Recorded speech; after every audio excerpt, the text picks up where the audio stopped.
दोस्तों सृजन civil services के इस क्विक रिवीजन सेक्शन में आपका स्वागत है। दोस्तों इस वीडियो में हम बहुत स्पीड में जो है भारत के उत्तर मैदान के विषय में चर्चा करेंगे। हमारा टारगेट ये है कि 5 से 10 मिनट के अंदर उत्तर भारत के मैदान के विषय में सब कुछ हम जान जाएं। तो दोस्तों आइए चलते हैं सीधी बात और नो बकवास के अंतर्गत सीधे चलते हैं क्विक रिवीजन में उत्तर भारत के मैदान के विषय में चर्चा करते हैं। दोस्तों उत्तर भारत के मैदान के लोकेशन की बात करें तो मैंने आपको स्पष्ट कर दूं मैं कि ये उत्तर भारत के जो हिमालय पर्वत विशाल पर्वत है और यहाँ पर प्रायद्वीपीय भूखंड है, इसके बीच ही उत्तर भारत के विशाल मैदान का निर्माण हुआ। इसकी अगर क्षेत्रफल की बात करें लगभग 7 लाख स्क्वायर किलोमीटर में ये वाला पोर्शन आप देख रहे हैं, 7 लाख स्क्वायर किलोमीटर में ये आपका इसका एरिया है उत्तर भारत के मैदान का। अगर इसके ऊंचाई की बात करें तो ये लगभग 250 मीटर के आसपास है और गहराई की बात करें 450 मीटर के आसपास है। औसत रूप में गहराई कहीं पर 3-3 हजार मीटर तक मिल जाती है। तो ये इसके एक विषय में जानकारी होगी।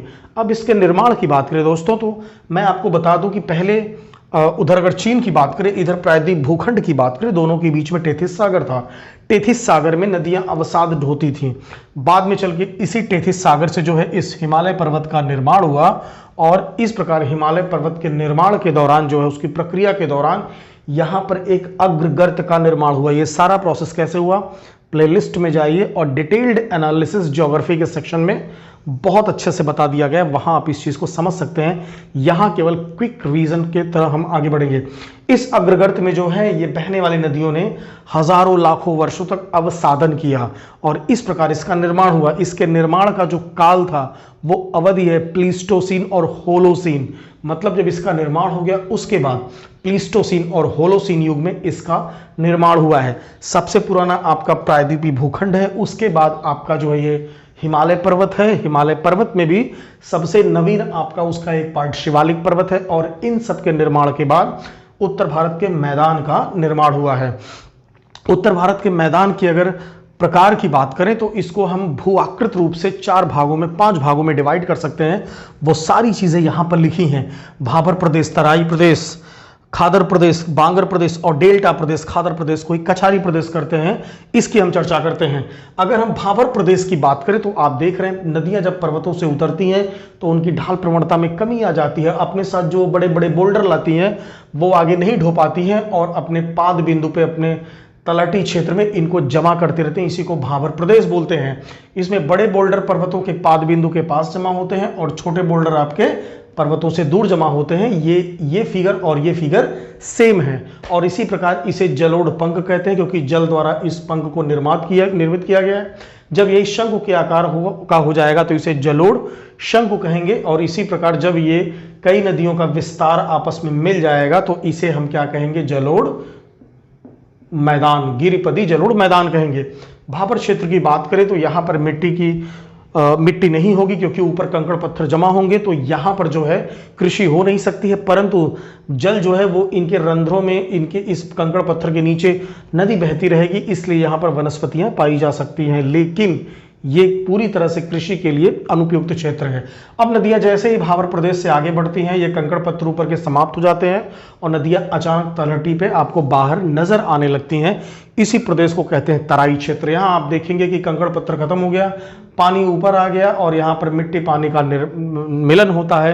ये दलदली क्षेत्र होता है, नमी अच्छी होती है, कृषि के लिए बेहतर है और यहाँ पर वनस्पतियों का बहुतायतता मिलती है, इसलिए यहाँ पर राष्ट्रीय पार्क मिलेंगे और जैव विविधता बहुत ज्यादा होगी।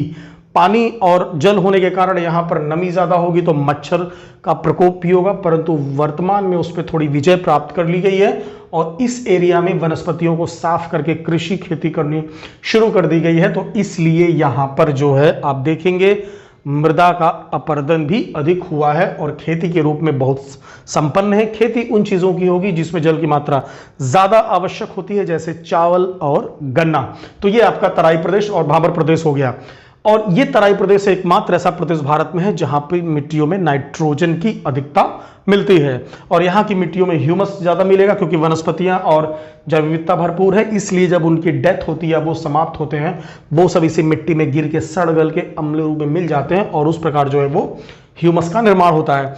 जब नदियां इन क्षेत्रों को पार करके मैदानी भागों में प्रवेश करती हैं तो मैदानी भागों में प्रवेश करेंगी तो नदियों में अक्सर कभी ज़्यादा पानी कभी कम पानी रहेगा। तो ज़्यादा पानी होने में नदियां अपने आसपास के क्षेत्रों में प्रतिवर्ष जो है अपने साथ लाई गई अवसाद का बिछाव करती हैं और नई मिट्टी का निर्माण करती हैं। तो ऐसे प्रदेश को खादर प्रदेश कहते हैं। ये प्रदेश, यहाँ पर नई मिट्टियां हर वर्ष बनती रहेंगी और यहाँ की उपजाऊता भी बहुत अच्छी रहेगी। और यही हर नदी के साथ आप इस फिगर में देख पा रहे हैं। लेकिन नदियों के बीच में कुछ ऐसे क्षेत्र होंगे जहां पर मिट्टी पानी हर वर्ष नहीं पहुंच पाएगा, इसलिए मिट्टी का निर्माण भी हर वर्ष नहीं हो पाता होगा। फलस्वरूप ये पुरानी मिट्टी ही रह जाती होंगी और इनकी उपजाऊता उतनी अधिक नहीं होगी।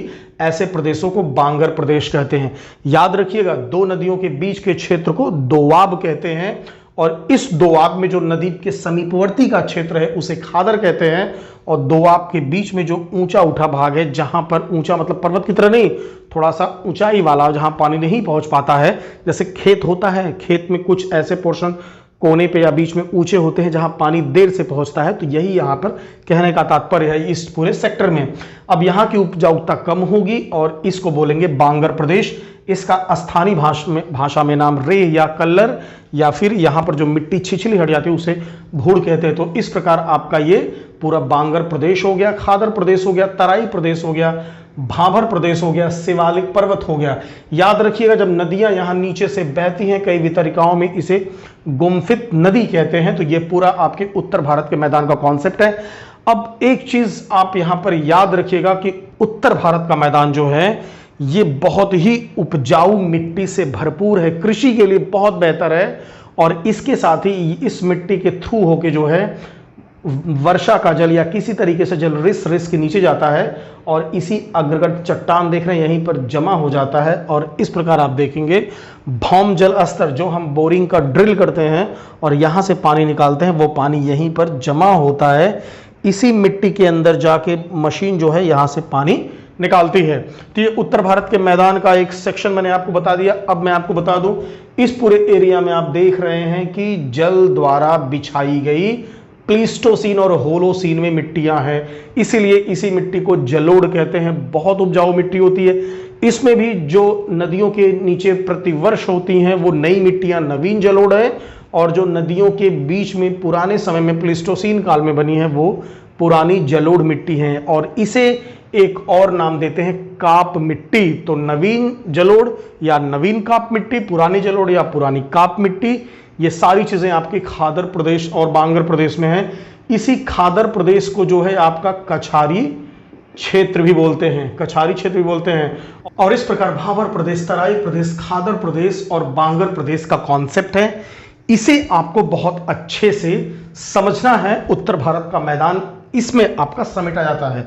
इसके साथ ही उत्तर भारत के मैदान का विस्तार जब समुद्रों की तरफ होता है, जब समुद्र की तरफ होता है, तो आप देखेंगे एक है डेल्टा प्रदेश, अर्थात ये नदियां जब जाके समुद्र में मिल जाती हैं तो अपने मुहाने पे विभिन्न वितरिकाओं में बंटकर जो है एक डेल्टा का ये डेल्टा का निर्माण करती हैं। इसी को डेल्टा प्रदेश बोलते हैं।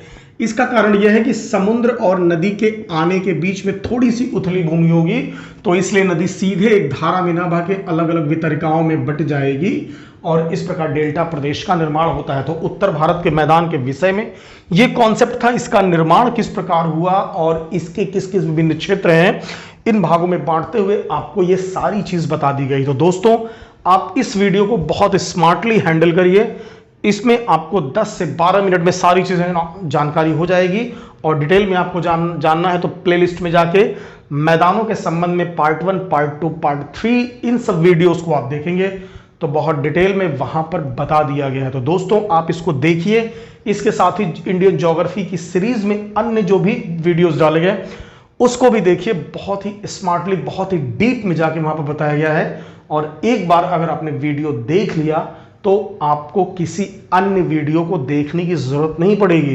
प्रत्यक्षम को प्रमाण की आवश्यकता नहीं। तो इसलिए आप खुद प्लेलिस्ट में जाइए और प्रत्यक्ष रूप से वहां पर देखिए। आप खुद कहेंगे कि वाह, मजा आ गया। तो दोस्तों, आप इसके साथ ही इसको पूरा स्टडी करिए। कमेंट सेक्शन में अपनी बातों को कमेंट करिए और आप देखते रहिए सृजन सिविल सर्विसेज। धन्यवाद।